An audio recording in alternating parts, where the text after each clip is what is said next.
بسم الله الرحمن الرحيم. قال حدثنا مسدد قال حدثنا ابو عوانة عن مسلم بن ياسر عن زهير بن خالد قال اني لبثت فتحت تسال وجهه من الرضوان فدخلت المسجد فاذا صدر من الرجال واذا رجل جالس تعرف اذا رايته انه من رجال اهل الحجاز. قال قلت من هذا فتشكر للقوم قال وما تعرف هذا؟ هذا حذيفة بن اليمان صاحب رسول الله صلى الله عليه وسلم. وقال حذيفة ان الناس كانوا يسالون رسول الله صلى الله عليه وسلم اي خليفة وسلم عن الشرك بعده قبل الانصار. وقال اني قد ارى الذي تنكرون اني قلت يا رسول الله رايت هذا الرجل الذي اتانا الله تعالى يكون بعده شرك كما كان قبله؟ قال نعم قلت وقد اسود من ذلك قال السيف. قلت يا رسول الله ثم ماذا يكون؟ قال إن كان لله تعالى ملك من قبل فضرب ذلك وأكل مالك واقع وإلا فمت وأنت عاد به بشجرة. قلت ثم ماذا؟ قال ثم يخرج الدجال معه ولا فمن وقع في نار وجب أجره ويلتمسه ومن وقع في نار وجب مثله ويقاتله. قال قلت ثم ماذا؟ قال ثم هي قيام الساعة. قال حدثنا محمد بن يحيى بن فارس قال حدثنا ابو الرزاق عن معمر عن قتادة عن نصر بن عاصم عن خالد بن خالد اليشكري بهذا الحديث. قال قلت على السيف قال بقية على اعداء وهمة على دخل. ثم ساق الحديث قال وكان قتادة يدعو والفتنة التي في زمن ابي بكر على اعداء يقول قال وهمة يقول سبحان على دخل على سرائنا. قال حدثنا عبد الله بن مسلمة القعنبي قال حدثنا سليمان بن علي التنوري عن حميد عن نصر بن عاصم الجزيري قال اتينا يشكري بلاد من بني ليس فقال من القوم فقلنا فإنك نسألك عن حديث حذيفة رضي الله تعالى عنه فذكر الحديث قال قل يا رسول الله هل بعد هذا خير شيء؟ قال فتنة وشر. قال قل يا رسول الله بعد هذا الشيء خير؟ قال يا حذيفة تعالى كتاب الله وحكمة في ثلاث مرات. قال قل يا رسول الله هل بعد هذا الشيء خير؟ قال هجرة على ذنب وجماعة على قضاء إياه أو فيهم قل يا رسول الله الهجرة والتقي ما هي؟ قال لا ترجعوا وقرأت على الذي كان عليه. قال قل يا رسول الله بعد هذا خير شيء؟ قال فتنة أو شر ووالية على أبواب النار فإن تمضي حذيفة وأنت عاد على أجل خير لك من أن تتبع واحدا منهم. وقال حدثنا مسدد قال حدثنا عبد الوارث حدثنا عبد الله بن سعد بن بدر الجليلي عن سليمان بن خالد بهذا الحديث عن حذيفة رضي الله تعالى عنه النبي صلى الله عليه وسلم قال فإن لم تجد يومئذ خليفا فاهروا حتى تموت فإن تموت أنت عاد. وقال في آخره قال قلت فما يكون بعد ذلك؟ قال لو أن رجلا نتج فرسا لم تنتج حتى تقوم الساعة. وقال حدثنا مسدد حدثنا عيسى بن يونس حدثنا الأعمش عن تجري بن وهب عن عبد الرحمن بن عبد رب الكعبة عن عبد الله بن عمرو رضي الله تعالى عنه أن النبي صلى الله عليه وسلم قال من بايع معه فأعطاه سبقة يده وثمرة قلبه فليؤتيه ما استطاع. وإن جاء آخر ينازعه فليكن رقبة الآخر. قلت من تسمع هذا من رسول الله صلى الله عليه وسلم؟ قال سمعت بالله وضرب قلبي. قلت هذا ابن عمك وهو عابد يأمرون أن تفعل على فعل. قال في بطاعة الله وعصيه في معصية الله. وفي قال حدثنا محمد بن يحيى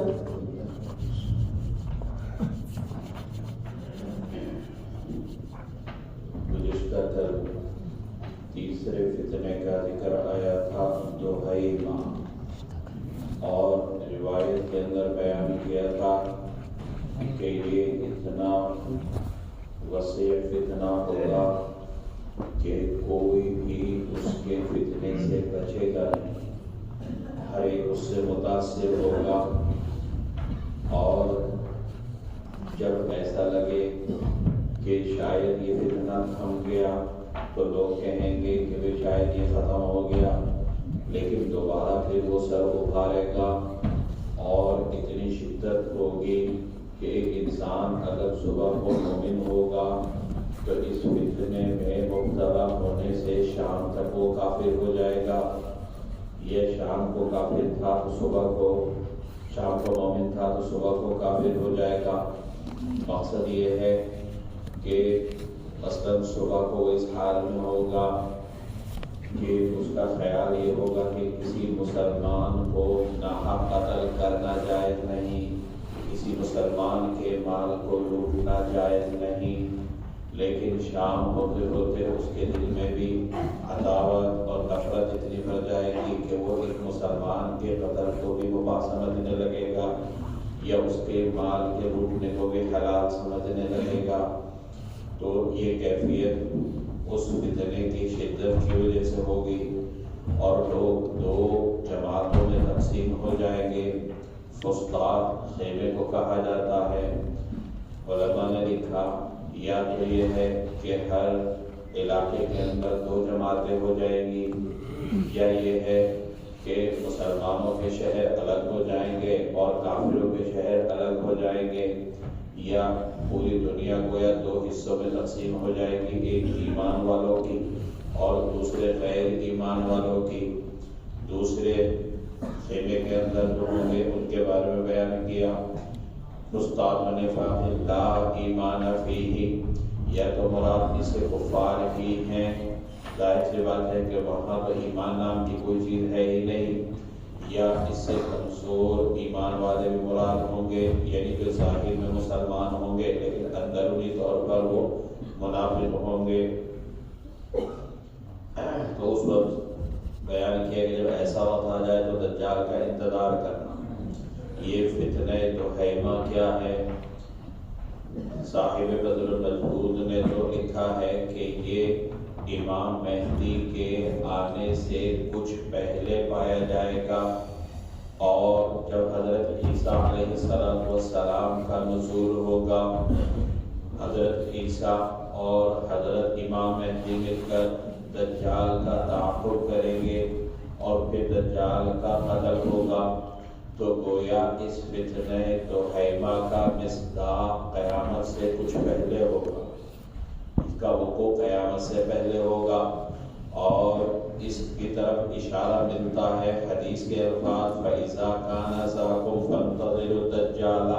تو اس سے معلوم ہوتا ہے کہ یہ فتنہ دحیمہ دجال کی آمد کے وقت ہوگا، یعنی امام مہدی کے آنے سے کچھ پہلے شروع ہو کر حضرت عیسیٰ کے زمانے میں جب دجال کا قتل ہوگا تب تک یہ فتنہ رہے گا۔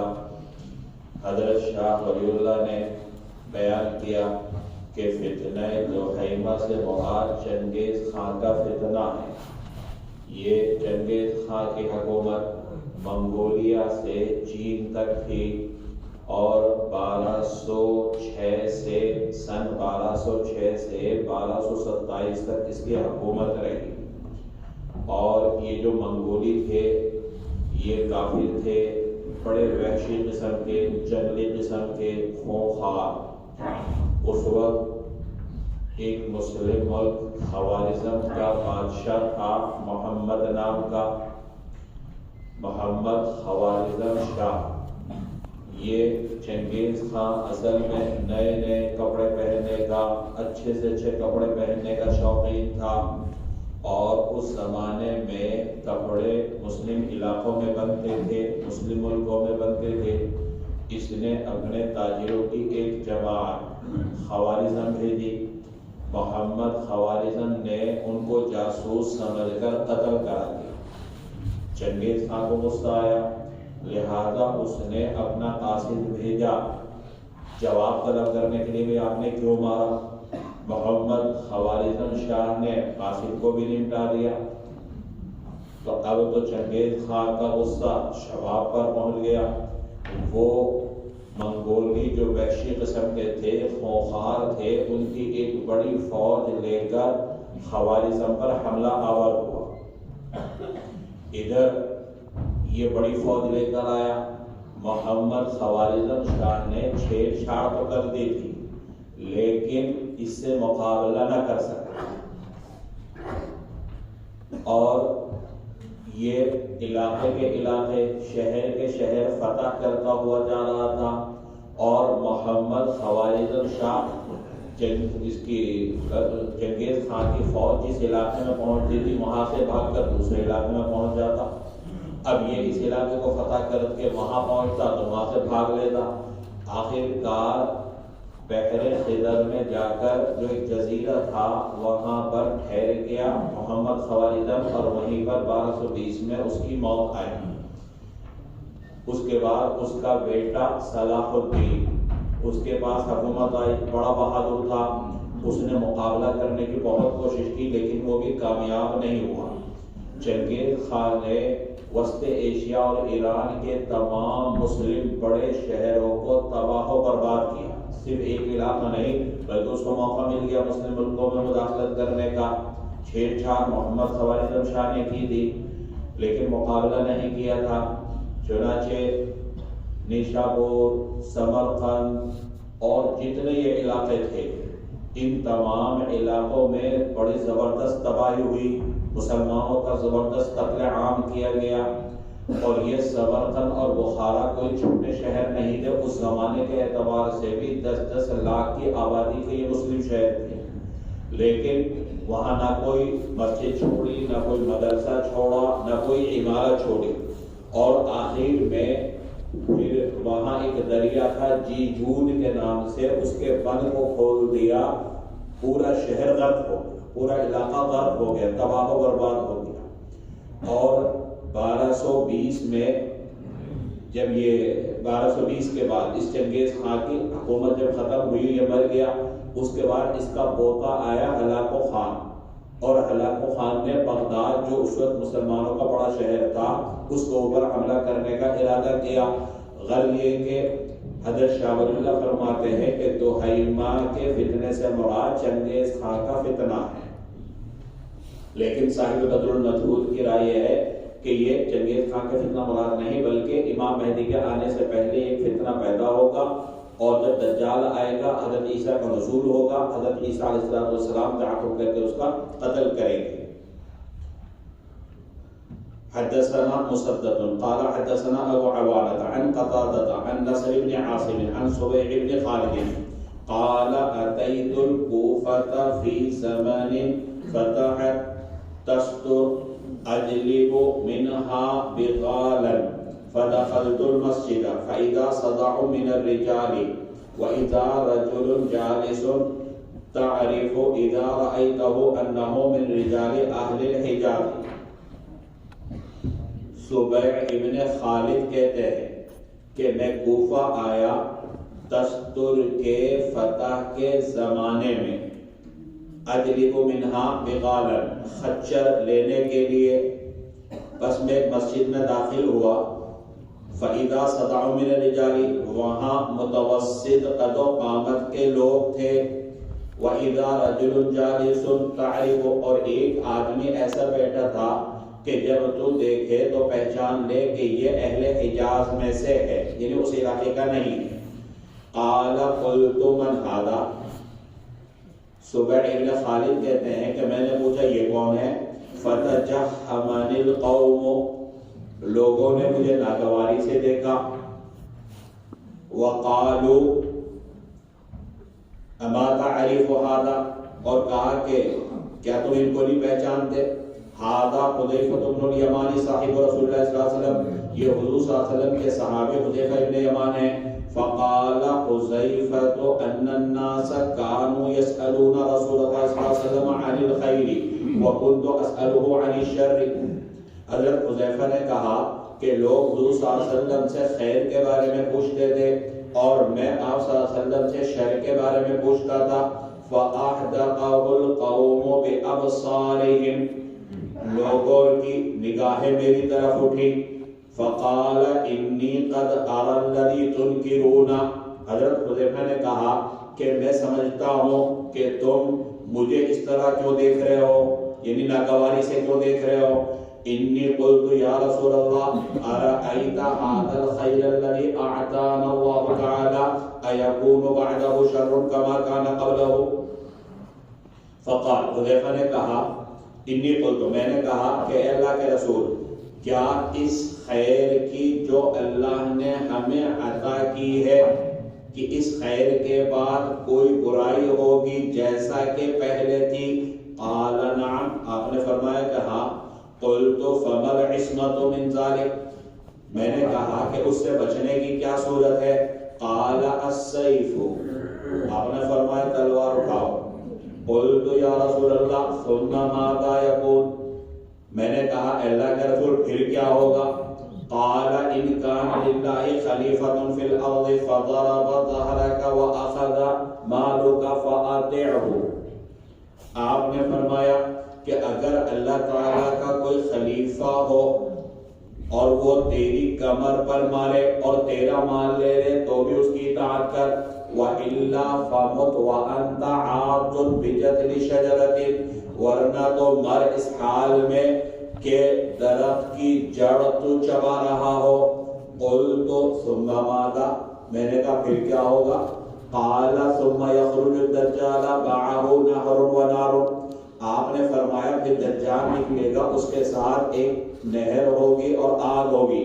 فَمَنْ وَقَعَ فِي نَارِهِ وَجَبَ أَجْرُهُ وَحُطَّ وِزْرُهُ، آپ نے فرمایا کہ جو اس کی آگ میں گر گیا تو اس کا اجر ثابت ہو گیا اور اس کا گناہ مٹ گیا۔ وَمَنْ وَقَعَ فِي نَهْرِهِ وَجَبَ وِزْرُهُ وَحُطَّ أَجْرُهُ، اور جو اس کی نہر میں داخل ہوا تو اس کا گناہ ثابت ہو گیا اور اس کا اجر مٹ گیا۔ قَالَ قُلْتُ ثُمَّ مَاذَا، میں نے کہا کہ پھر کیا ہوگا؟ قَالَ ثُمَّ هِيَ قِيَامُ السَّاعَةِ، آپ نے فرمایا پھر قیامت قائم ہو جائے گی۔ سبع ابن خالد یہ کہتے ہیں کہ میں کوفہ آیا اور کوفہ کی آمد میری اس زمانے میں ہوئی جب تستر نامی شہر فتح ہوا تھا۔ خوزستان کا یہ ایک بڑا شہر تھا، حضرت عمر فاروق رضی اللہ تعالیٰ کے دور خلافت میں فتح ہوا اور فاتح تھے حضرت ابو موسیٰ اشعری رضی اللہ تعالیٰ عنہ، اور یہ اس علاقے میں کہنے کے لیے آئے تھے خچر لینے کے لیے۔ اس علاقے کے خچر مشہور و معروف ہوں گے۔ اب یہ کہتے ہیں کہ میں مسجد میں گیا تو وہاں پر دیکھا کہ متوسط قد و قامت کے لوگ بیٹھے تھے، ان میں ایک آدمی اور بیٹھا تھا کہ اگر آپ اس کو دیکھیں تو آپ خود پہچان لیں کہ یہ اہل حجاز میں سے ہے، یعنی یہ اس علاقے کا نہیں۔ اپنے قد و قامت کے اعتبار سے، اپنے ڈیل ڈول کے اعتبار سے وہ لگ رہا تھا کہ وہ اس علاقے کا نہیں ہے۔ اب انہوں نے کہتے ہیں کہ میں نے پوچھا بھئی یہ کون؟ اب لوگ مجھے گھور گھور کر دیکھنے لگے کہ انہیں نہیں جانتے، یہ تو حضرت حذیفہ ابن یمان ہیں، حضور کے صحابی ہیں، تو تم کیسے نہیں جانتے؟ غلط یہ کہ یہ حضرت حذیفہ ابن یمان کی اس مجلس کے اندر بیٹھ گئے جیسے اور لوگ بیٹھے ہوئے تھے۔ حضرت حذیفہ ابن یمان نے اس موقع پر فرمایا کہ لوگ تو حضور اکرم صلی اللہ علیہ وسلم سے خیر بھلائی کے بارے میں سوالات کیا کرتے تھے، اور میں آپ صلی اللہ علیہ وسلم سے برائی کے بارے میں سوال کیا کرتا تھا، یعنی برائی سے مراد یہ ہے کہ فتنوں کے بارے میں، کہ مسلمانوں پر کوئی پریشانی تو نہیں آئے گی، کوئی تکلیف تو نہیں آئے گی۔ جیسے پہلے فتنے کا زمانہ تھا، شر کا زمانہ تھا، اس کے بعد اللہ نے مسلمانوں کو غلبہ عطا کیا، کامیابی عطا کی، ترقی عطا کی، تو اب آیا حالات کے اندر تبدیلی تو نہیں آئے گی، یہ حالات مسلمانوں کے ہمیشہ باقی رہیں گے۔ تو میں فتنوں کے بارے میں، برائیوں کے بارے میں، یعنی مسلمانوں کو پیش آنے والی اگر کوئی خرابیاں ہیں ان کے بارے میں سوالات کیا کرتا تھا۔ تو جب انہوں نے کہا کہ لوگ تو بھلائیوں کے بارے میں پوچھتے تھے اور میں برائیوں کے بارے میں پوچھتا تھا، لہذا سب کی نگاہیں ان کی طرف اٹھ گئی، سارے حیرت سے دیکھنے لگے۔ وہ خیر کی بجائے برائی کا سوال کرنے کا کیا مطلب ہے؟ انہوں نے کہا میں سمجھتا ہوں کہ تمہاری نگاہیں کیوں اٹھی ہوئی، اور پھر اپنا واقعہ بیان کیا کہ میں جو سوالات کیا کرتا تھا کیسے کیسے سوالات ہوتے تھے۔ تو بیان کیا کہ میں نے حضور صلی اللہ علیہ وسلم سے پوچھا کہ اللہ نے ہمیں جو نعمتیں عطا فرمائی، اللہ نے ہمیں اب امن عطا کیا، عافیت عطا کی، مال و دولت عطا کیا، وغیرہ وغیرہ نعمت اللہ نے عطا کی، تو کیا اس نعمت کے بعد پھر برائی آئے گی؟ یعنی کوئی آزمائش، کوئی امتحان، کوئی فتنہ؟ تو حضور صلی اللہ علیہ وسلم نے فرمایا کہ ہاں۔ انہوں نے فرمایا کہ پھر اس برائی سے بچنے کی کیا صورت ہوگی؟ تو آپ صلی اللہ علیہ وسلم نے فرمایا تلوار۔ جو مرتد ہوں، ملحد ہوں، تو اب ان سے مقابلہ کرو، ان کا کام تمام کرو، تبھی تم اس فتنے سے بچ سکتے ہو۔ اور اگر تم نے ان کے ساتھ ڈھیل کا معاملہ کیا، ان کے ساتھ رہتے بستے رہے، ان کی صحبت کا اثر ایسا ہو تمہارے اوپر ہو جائے، تو لہذا اس کا راستہ صرف تلوار ہے، قتال بالسیف۔ قلت یا رسول اللہ، میں نے پوچھا کہ اس کے بعد پھر کیا ہوگا؟ آپ صلی اللہ علیہ وسلم نے فرمایا کہ دو صورتیں ہیں، یا تو اس وقت مسلمانوں کا کوئی خلیفہ ہوگا یا مسلمانوں کا کوئی خلیفہ نہیں ہوگا۔ اگر مسلمانوں کا کوئی خلیفہ ہو تو اس کی اطاعت کرنا، چاہے وہ تمہارے اوپر ظلم کرے، تمہاری فضرب ظہرک، تمہاری کمر پر مارے یعنی جسمانی تمہارے اوپر تشدد کرے، یا واخذ مالک، یا تمہارا مال لے لے، یعنی کتنا بھی تمہارے ساتھ ظلم و زیادتی کا معاملہ کرے لیکن اس کی نافرمانی نہ کرنا۔ وَإِلَّا، اور اگر مسلمانوں کا کوئی خلیفہ نہ ہو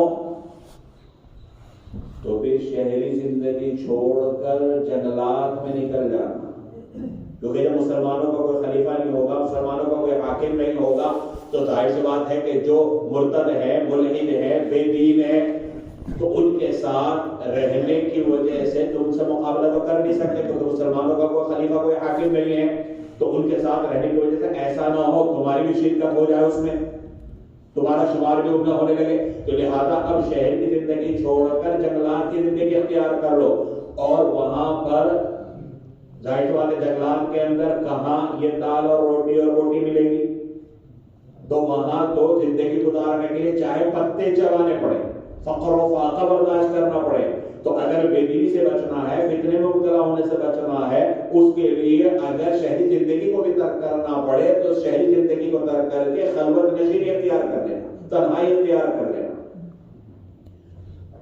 ثم ماذا، میں نے کہا پھر کیا ہوگا؟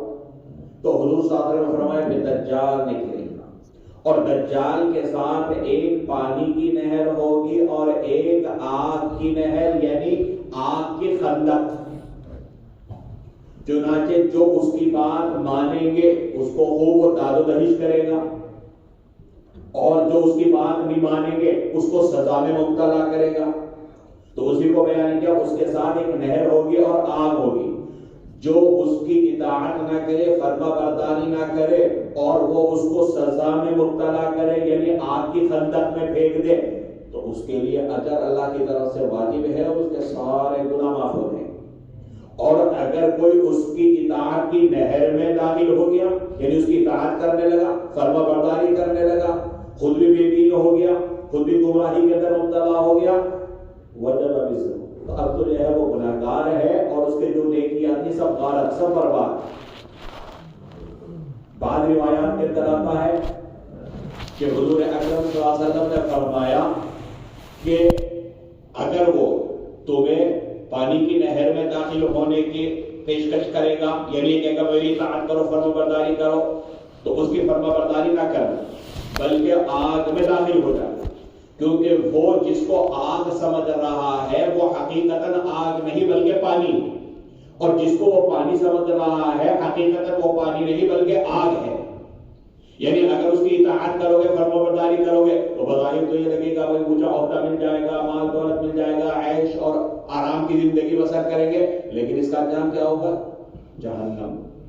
اور اگر دنیا کے اندر اس کی تکلیفیں، اس کے مسائل، اس کی جو پریشانیاں برداشت کرو گے تو دنیاوی اعتبار سے اگرچہ تکالیف ہے لیکن اخروی اعتبار سے فائدہ مند ہے۔ تو دوسری روایت کے اندر یہ ہے کہ جس کو وہ آگ سمجھ رہا ہے وہ پانی، اور جس کو وہ پانی سمجھ رہا ہے وہ حقیقتاً آگ ہے، لہذا اگر وہ تمہیں آگ میں کودنے کو کہے تو کود جا، کیونکہ وہ آگ نہیں ہے بلکہ وہ پانی۔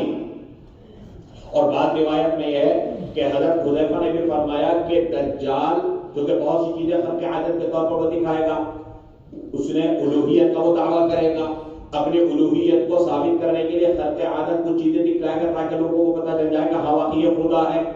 تو حضرت حذیفہ نے فرمایا کہ بہت سی ایسی چیزیں ہیں جو دجال کو خود اس کی حقیقت پتہ نہیں جو میں جانتا ہوں۔ تو غلطی ہے کہ یہاں پر انہوں نے سوالات کیے، حضور صلی اللہ علیہ وسلم جوابات دیتے رہے، پھر انہوں نے پوچھا کہ کیا ہوگا، حضور صلی اللہ علیہ وسلم نے فرمایا قیامت قائم ہو جائے گی، یعنی دجال کی آمد کے بعد اور قیامت کے قائم ہونے کے درمیان زمانہ زیادہ طویل نہیں ہو، جیسے کہ آگے روایت آئے گی کہ اگر فرض کیجیے کسی کے پاس اونٹنی ہے، وہ حاملہ ہے اور اس اونٹنی کے بچے کی ولادت کا ٹائم قریب ہے اور وہ چاہتا ہے جلدی سے ولادت ہو جائے، ولادت نہیں ہوگی اس سے پہلے قیامت قائم ہو جائے گی، یعنی جو آدمی جس کام میں لگا ہوگا وہ کام پورا نہیں کر پائے گا کہ قیامت قائم ہو جائے دجال کی آمد کے بعد۔ حدثنا محمد بن يحيى بن فارس قال حدثنا عبد الرزاق عن معمر عن قتادة عن نصر بن عاصم عن خالد بن خالد اليشكري بهذا الحديث قال قلت بعد السيف قال بقية على أقضاء وهدنة على دخن.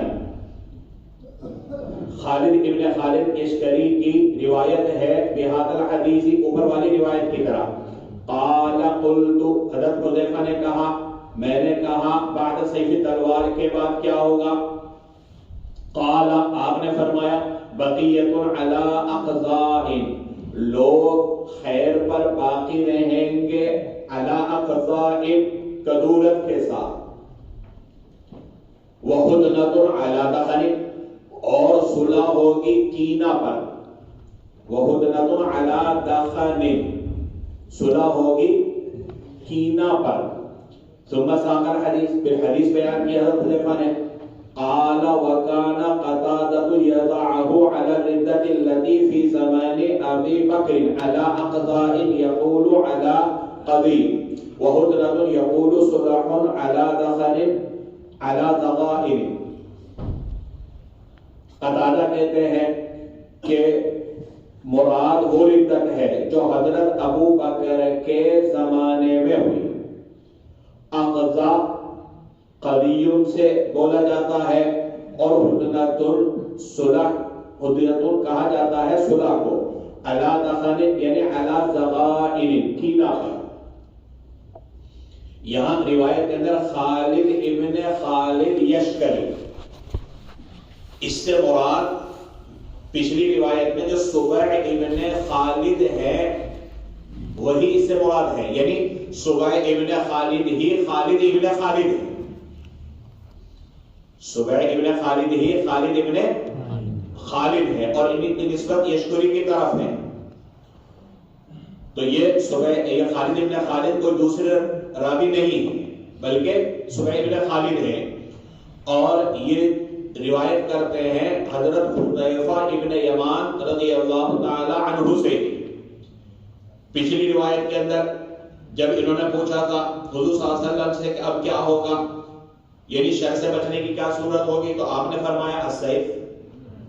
وہاں تو یہ تھا کہ انہوں نے پھر پوچھا کہ اب کیا ہوگا تو حضور صلی اللہ علیہ وسلم فرمایا ان کان للہ تعالی خلیفۃ فی الارض فضرب ظہرک. اس روایت کے اندر یہ ہے کہ تلوار جب آپ صلی اللہ علیہ وسلم نے بیان فرمایا انہوں نے پوچھا پھر کیا ہوگا تو حضور اکرم صلی اللہ علیہ وسلم فرمایا بقیۃ علی اقضاء وہدنۃ علی دخن. اقضاء قضیون کی جمع اور قضیون کے معنی آتے ہیں آنکھ میں پڑنے والے تنکے کو قضیون کہا جاتا ہے. یعنی اگر آنکھ میں کوئی تنکا گر جائے تو دھندلا سا نظر آتا ہے نا. تو بقیۃ علی اقضاء ان سے مراد یہ ہے کہ لوگ خیر پر باقی رہیں گے لیکن خیر خالص نہیں ہوگی بلکہ دھندلی ہوگی غیر خالص ہوگی یعنی مکمل خیر نہیں ہوگی. خیر تو آئے گی لیکن مکمل خیر نہیں ہوگی. ہدنۃ کے معنی ہے صلح کے اور دخن یہ زغن زغینۃ کے معنی میں جمع زغائن اور زغن زغینۃ کے معنی آتے ہیں کینہ. ہدنۃ علی دخن کا مطلب یہ ہے کہ لوگ صلح بھی کریں گے لیکن دلوں میں کینہ ہو. جب خالص خیر نہیں ہوگی بظاہر صلح بھی ہو جائے گی لیکن دلوں سے کینہ اور دشمنی نہیں نکلے. یہ کہلائے گا وہدنۃ علی دخن. کان قتادۃ یضعہ علی الردۃ. اس روایت کے اندر بقیۃ علی اقضاء وہدنۃ علی دخن. ابو قتادہ کہتے ہیں کہ جو حضور صلی اللہ علیہ وسلم نے فرمایا کہ مراد خیر کے بعد جب سوال کیا کہ خیر کے بعد کیا کوئی شر آئے گا نہیں آئے گا تو یہاں پر جو ضمیر راجع ہوگی قتادہ کہتے ہیں کہ مراد اس سے حضرت عمر رضی اللہ تعالی عنہ کے زمانے میں پیدا ہونے والے ارتداد کا فتنہ ہے. مراد اس سے حضرت ابو بکر کے زمانے میں پیدا ہونے والے ارتداد کا فتنہ ہے. اور ظاہر سی بات ہے کہ حضرت ابو بکر رضی اللہ تعالی عنہ نے ان کے ساتھ پھر قتال کیا، تو گویا آپ صلی اللہ علیہ وسلم نے فرمایا السیف، اس کے اوپر حضرت ابو بکر رضی اللہ تعالی عنہ نے عمل کیا. اب یہاں پر جو بیان کیا بقیت علی اقضاء، قتادہ کہتے ہیں کہ اس سے مراد حضرت ابو بکر کے زمانے کا فتنہ ہے. اس کے اوپر ایک اشکال یہ ہوگا کہ حضرت ابو بکر رضی اللہ تعالیٰ عنہ کا زمانہ ہو یا حضرت عمر فاروق رضی اللہ تعالیٰ عنہ کا زمانہ ہو، وہ تو خالص خیر کا زمانہ ہے. اور یہاں کہا جا رہا بقیت علی اقضاء. اور قتادہ انہوں نے اپنے شاگردوں کے سامنے بیان کیا کہ اس سے مراد حضرت ابو بکر کے زمانے کا فتنہ ارتداد ہے. تو حضرت ابو بکر کا زمانہ تو وہ خالص خیر کا زمانہ تھا، تو وہ کیسے مراد ہو سکتا ہے؟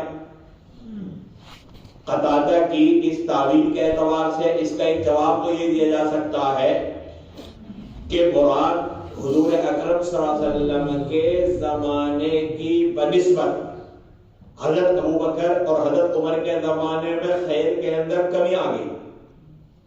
بعد والے ادوار کے اعتبار سے تو حضرت ابو بکر کا زمانہ خالص خیر کا ہے، حضرت عمر کا زمانہ خالص خیر کا ہے، لیکن حضور صلی اللہ علیہ وسلم کے زمانے کی بنسبت چنانچہ حضرت انس رضی اللہ تعالیٰ عنہ فرماتے ہیں کہ حضور اکرم صلی اللہ علیہ وسلم کی تدفین کے بعد ابھی ہم نے اپنے ہاتھوں کی مٹی نہیں جھاڑی تھی کہ اپنے دلوں میں ہم نے تغیر محسوس کیا. ابھی آپ کے تدفین کے بعد مٹی بھی نہیں جھاڑ پائے تھے اپنے ہاتھوں کی کہ ہم نے تبدیلی محسوس کی. تو اس کا مطلب یہ ہے کہ حضور اکرم صلی اللہ علیہ وسلم کے زمانے کی بنسبت کچھ کمی پیدا ہو گئی، تو اس لیے حضرت ابو بکر کے زمانے پر بھی بقیت علی اقضاء کا اطلاق بقول قتادہ کے کیا جا سکتا ہے. یا پھر مراد یہ ہے، دوسرا جواب دیا جائے گا کہ بقیت علی اقضاء اس سے مراد یعنی حضور صلی اللہ علیہ وسلم اور خلفاء راشدین کے بعد کا زمانہ، یا بعد سے مراد ہے بعدیت فصلیہ نہ کہ متصلہ، یعنی کچھ دنوں کے بعد لوگ خالص خیر پر باقی نہیں رہے. خیر ہوگی لیکن ادھوری، خیر ہوگی لیکن دھندلی دھندلی سی، مقدر، غبار آلود، تو وہ کہلائے گی بقیت علی اقضاء. حضرت گنگوہی نے اور صاحب بذل المجہود نے یہ کہا کہ یہاں پر بقیت علی اقضاء اس سے مراد حضرت عثمان رضی اللہ تعالی عنہ کے قتل کا واقعہ ہے. یعنی حضرت عثمان کے جو قاتلین ہیں اگر ان کے خلاف تلوار کا استعمال کیا جاتا تو وہ فتنہ تھم سکتا تھا، لیکن کسی مصلحت کی وجہ سے ان کے خلاف تلوار کا استعمال نہیں ہوا. تو غلطی ہے کہ حضرت گنگوہی فرماتے ہیں کہ یہاں پر مراد حضرت ابو بکر کے زمانے کا فتنہ ارتداد نہیں بلکہ حضرت عثمان رضی اللہ تعالی عنہ کے قتل کا فتنہ ہے. حدثنا عبد الله بن مسلمة القعنبي حدثنا سليمان يعني ابن المغيرة عن حميد عن نصر بن عاصم الليثي قال أتينا اليشكري في رهط من بني ليث فقال من القوم فقلنا بنو الليث أتيناك نسألك عن حديث حذيفة. نصر ابن عاصم لیثی کہتے ہیں کہ ہم یشکری کے پاس آئے بنو لیث کے جماعت کے ساتھ. انہوں نے پوچھا کہ کون لوگ ہیں؟ ہم نے کہا کہ بنو لیث کے لوگ ہیں، آپ کے پاس حضرت حذیفہ کی حدیث دریافت کرنے آئے ہیں. فذکر الحدیث، اس کے بعد یشکری نے پوری حدیث بیان کی. یہ یشکری کون ہے؟ سبیل ابن خالد یشکری، جیسے کہ اوپر والی روایت ہوتی ہے خالد ابن خالد یشکری،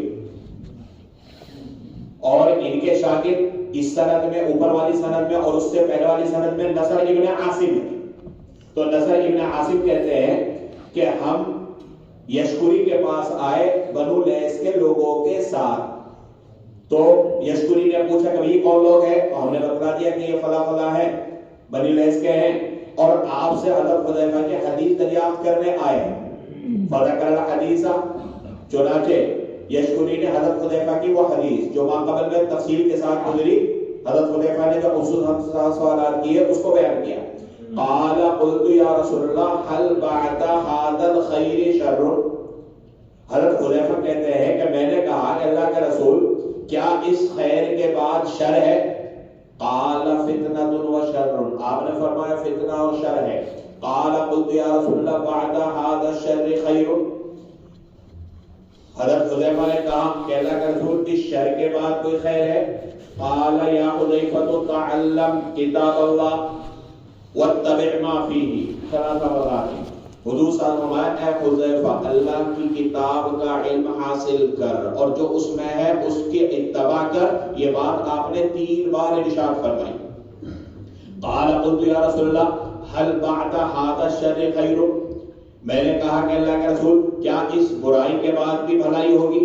قال ہدنۃ علی دخن، آپ نے فرمایا کہ صلح ہوگی علی دخن کینہ پر، وجماعت علی اقداء اور لوگ اکٹھا ہوں گے کدورت کے ساتھ،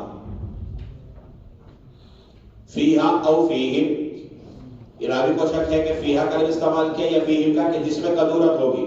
قلت یا رسول اللہ الہدنۃ علی الدخن ما ہی، میں نے کہا اللہ کے رسول یہ ہدنہ علی الدخن کیا ہے؟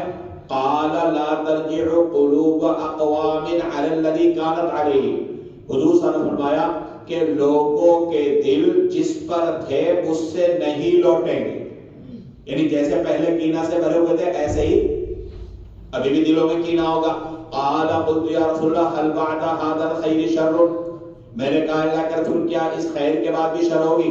قال فتنة عمیاء صماء علیہا طاعات علی ابواب النار، حضور صلی اللہ علیہ وسلم نے فرمایا کہ اندھا اور بہرا فتنہ جس پر لوگ بلائیں گے جہنم کے دروازے پر، فَإِن تَمُتْ يَا حُذَيْفَةُ وَأَنْتَ عَاصٌ عَلَى جَزَرٍ خَيْرٌ لَكَ مِنْ أَنْ تَتَّبِعَ أَحَدًا مِنْهُمْ، بس اگر اے حذیفہ تو مرے اس حال میں کہ درخت کی ٹہنی کو چبا رہا ہو تو تیرے لیے بہتر ہے ان میں سے کسی کا اتباع کرنے سے۔ اس حدیث کے اندر اس کا اضافہ ہے کہ حضرت حذیفہ نے جو سوال کیا ان میں یہ کہ اس بھلائی کے بعد برائی ہوگی یا برائی کے بعد بھلائی ہوگی، تو آپ صلی اللہ علیہ وسلم ان کا جواب دیتے رہے، پھر فرمایا کہ اے حذیفہ اللہ کی کتاب کا علم حاصل کر اور اس کے مطابق عمل کر، واتبع ما فیہ، جو کتاب اللہ میں ہے اس کے اتباع کر، یعنی کتاب اللہ کے مطابق اپنی زندگی بنا۔ تو آپ نے یہ بات 3 بار ارشاد فرمائی، تبھی آدمی ان فتنوں میں مبتلا ہونے سے بچ سکتے ہیں۔ انہوں نے پوچھا کہ کیا اس کے بعد پھر برائی ہوگی، تو فرمایا کہ ہاں ہدنۃ علی دخن، اس کی تفصیل ما قبل ما چکے، ہدنۃ کے معنی صلح کے اور دخن کے معنی کینہ کے، یعنی صلح ہوگی ظاہری طور پر لیکن دلوں میں کینہ ہوگا۔ وجماعت علی اقداء، لوگ اکٹھا ہوں گے لیکن کدورت کے ساتھ، یعنی دل غبار آلود ہوں گے، بالکل صاف نہیں ہوں گے۔ پھر کہا، انہوں نے پوچھا کہ ہدنہ علی الدخن کیا ہے، تو حضور صلی اللہ علیہ وسلم نے کہا لوگوں کے دل جیسے پہلے تھے ویسے ہی رہیں گے، صلح کے بعد بھی کوئی تبدیلی نہیں آئی ہے۔ ایسا نہیں کہ دلوں سے انہوں نے صلح کر لی، ظاہری طور پر صلح ہوگی لیکن حقیقت میں وہ صلح نہیں ہوگی۔ انہوں نے پھر اس کے بارے میں سوال کیا کیا خیر کے بعد پھر شر آئے گی، تو حضور صلی اللہ علیہ وسلم نے کہا اندھا اور بہرا فتنہ ہوگا، اندھا ہوگا بہرا ہوگا، مراد اس فتنے کی شدت اور ظلمت ہے کہ انتہائی شدید قسم کا فتنہ ہو، جیسے دجال کا فتنہ بڑا خطرناک ہوگا، اور جو اس فتنے میں مبتلا ہوں گے وہ دوسروں کو بھی بلائیں گے، لیکن یہ بلانا جہنم کے دروازے پر ہوگا، کیونکہ جو بھی ان کے بلانے پر جائے گا وہ جہنم میں جائے گا۔ تو اس وقت حضرت حذیفہ کو اب صلی اللہ علیہ وسلم نصیحت کی کہ اے حذیفہ اگر تو اس حال میں مرے کہ تو جنگل میں پتے چبا رہا ہو، یعنی تو ان کی سہولت کو چھوڑ کر، ان کی صحبت کو چھوڑ کر، ان کے ساتھ شرکت نہ کر کے بالکل علیحدگی اختیار کر لے تو وہ بہتر ہے بمقابلے ان کا اتباع کرنے سے کہ اس کا انجام خراب ہوتا ہے۔ حدثنا مسدد حدثنا عبد الوارث حدثنا ابو الطياح عن صخر بن بدر العجلي عن سويد بن خالد بهذا الحديث عن حذيفة عن النبي صلى الله عليه وسلم قال فإن لم تجد يومئذ خليفة فاحرم حتى تموت فإن تموت أنت عاد، وقال في آخره قال قلت فما يكون بعد ذلك قال لو أن رجلا نتج فرسا لم تنتج حتى تقوم الساعة۔ حضرت حذیفہ کی اس روایت کے اندر یہ ہے کہ فرمایا حضور صلی اللہ علیہ وسلم نے اگر تو اس وقت خلیفہ نہ پائے، جیسے اوپر والی روایت میں بھی آیا فاہرق، تو پھر شہر کی زندگی چھوڑ کر بھاگ لو، یعنی ان لوگوں کی صحبت چھوڑ دے، ان لوگوں کے ساتھ رہنا چھوڑ دے، حتی تموت، یہاں تک کہ تو مر جائے، یعنی مرتے تب تک اب تو اس میں نہ آنا۔ فَإِن تَمُتْ وَأَنْتَ عَدْلٌ، اگر تمہارا اس حال میں کہ پتے چبا رہا ہو، تو اوپر والی جو روایت ہے اسی کے مطابق اس روایت کے اندر بھی الفاظ ہیں۔ اس کے بعد آپ صلی اللہ علیہ وسلم نے سے جب انہوں نے سوال کیا فما یکون بعد ذلک، اس کے بعد کیا ہوگا، تو حضور صلی اللہ علیہ وسلم نے فرمایا کہ اگر اگر کوئی آدمی گھوڑی کے بچہ جنوائے لم تنتج، تو جنوا نہ سکے گا یہاں تک کہ قیامت قائم ہو جائے۔ یعنی مقصد یہ ہے کہ جو آدمی جس کام کو کر رہا ہوگا وہ کام پورا نہیں کر پائے گا کہ قیامت قائم ہو جائے۔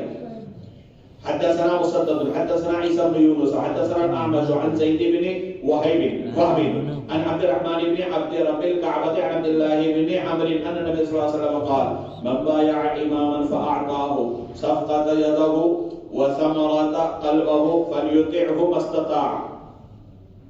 حضرت عبداللہ ابن عمر ابن عاص کی روایت ہے، نبی کریم صلی اللہ علیہ وسلم نے فرمایا جس نے امام سے بیعت کی پھر امام کے ہاتھ میں اپنا ہاتھ دے دیا، وَثَمَرَةَ قَلْبَهُ، اور اپنے دل کا ثمرہ بھی دے دیا، یعنی اس سے عہد اور اقرار کر لیا، تو اس کی جتنی قدرت ہے اطاعت کرے۔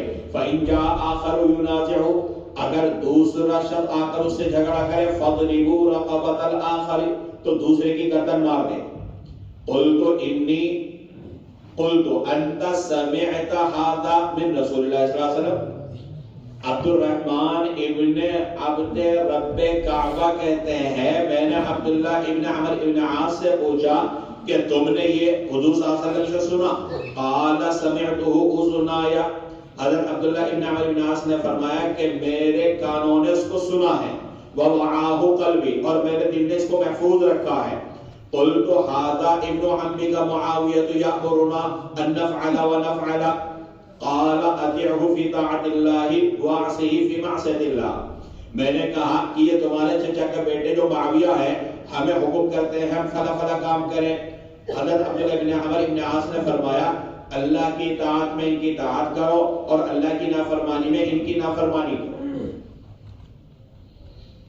عبداللہ ابن عمر ابن عاص کی روایت ہے حضور صلی اللہ علیہ وسلم نے فرمایا کہ جس نے کسی امام سے بیعت کی اور بیعت کا طریقہ بتایا کہ اپنا ہاتھ اس کے ہاتھ میں دے دیا اور اپنا دل بھی دے دیا، یعنی دل سے بھی عہد و پیمان کر لیا کہ تمہاری اطاعت کروں گا، تمہارے کہنے پر ہی چلوں گا، تو جتنی وسعت اور قدرت ہے اس کے مطابق اس کو اطاعت کرنی چاہیے۔ اب اگر اس امیر کی جگہ دوسرا امیر آ کر لڑائی کرتا اور کہتا میں ہوں امیر، تو تم اس کو ختم کر دینا، اس کی اطاعت نہ کرنا، کیونکہ پہلے سے تم بیعت ہو چکے ہو۔ قلت عبد الرحمن ابن عبد رب الکعبہ کہتے ہیں میں نے عبداللہ ابن عمر ابن عاص سے پوچھا پھر تم حضور صلی اللہ علیہ وسلم کا ارشاد نقل کر رہے ہو، تم نے حضور صلی اللہ علیہ وسلم سے سنا ہے اس کو؟ انہوں نے کہا ہاں میرے کانوں نے سنا اور میرے دل نے یاد رکھا۔ عبد الرحمن ابن عبد رب کعبہ نے کہا یہ جو تمہارے چچا کے بیٹے حضرت معاویہ ہیں یہ ہمیں کہتے ہیں ایسا کرو ویسا کرو، یعنی حضرت علی سے مقاتلے کے لیے ہمارے ساتھ چلو، اور آپ نے جو حضور صلی اللہ علیہ وسلم کا قول نقل کیا تو من بايع اماما، اس کا مصداق کون ہے؟ حضرت علی۔ اور فإن جاء آخر ينازعه، اس کا مصداق کون ہے؟ حضرت معاویہ۔ اب آپ کے چچا کے بیٹے نہیں، آپ کے چچا دار بھائی تو یہ کہتا بتائیے کیا کریں؟ بڑا خطرناک سوال، دونوں طرف صحابی۔ اب حضرت عبداللہ ابن عمر ابن عاص رضی اللہ تعالی عنہ بھی بچ کر نکل گئے، فرمایا کہ یہ حضرت معاویہ اگر اللہ کی اطاعت کا حکم کرے تو اطاعت کرنا اور اگر نافرمانی کا حکم کرے تو نافرمانی کرنا، بس یہ کہہ کر نکل گئے، کیونکہ معاملہ بڑا نازک ہے، دونوں طرف صحابی ہیں۔